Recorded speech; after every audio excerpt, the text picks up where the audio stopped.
Nagkaroon ng maikling pagpupulong sa US President Donald Trump at Ukrainian President Volodymyr Zelensky matapos ang libing ni Pope Francis sa Roma.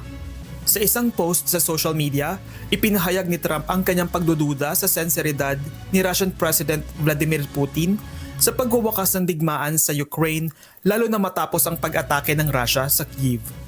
Sinabi ni Trump na maaaring ginagamit lamang siya ni Putin at kinakailangang harapin ito sa ibang paraan tulad ng paggamit ng banking o secondary sanctions. Ang 15 minutong pag-uusap ni Trump at Zelensky ay inilarawan ng White House bilang napaka-produktibo habang tinawag ito ni Zelensky na may potensyal na maging makasaysayan.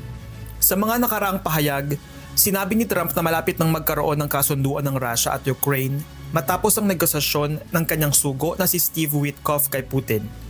Ayon naman sa Kremlin, bukas si Putin sa direktang usapan sa Ukraine nang walang kondisyon. Sa kabila nito, ipinaalala ni Trump kay Zelensky na wala siyang alas laban sa Russia, isang linya na ginamit din niya noon sa isang tensyonadong pagpupulong sa Oval Office. Madalas din sisihin ni Trump ang Ukraine sa pagsimula ng digmaan. Matapos ang pagpupulong, naglakad sina Trump at Zelensky pababa ng mga hagdan ng St. Peter's Basilica at tumanggap ng palakpakan mula sa mga tao.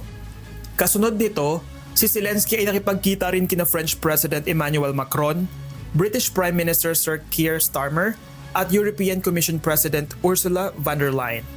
Binanggit ni Macron na pareho sila ni Trump ng layunin, ang wakasan ng digmaan sa Ukraine sa pamamagitan ng isang unconditional ceasefire.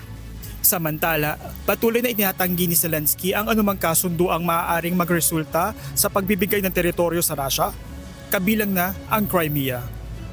Gerard Moral, humahataw sa balita ngayon.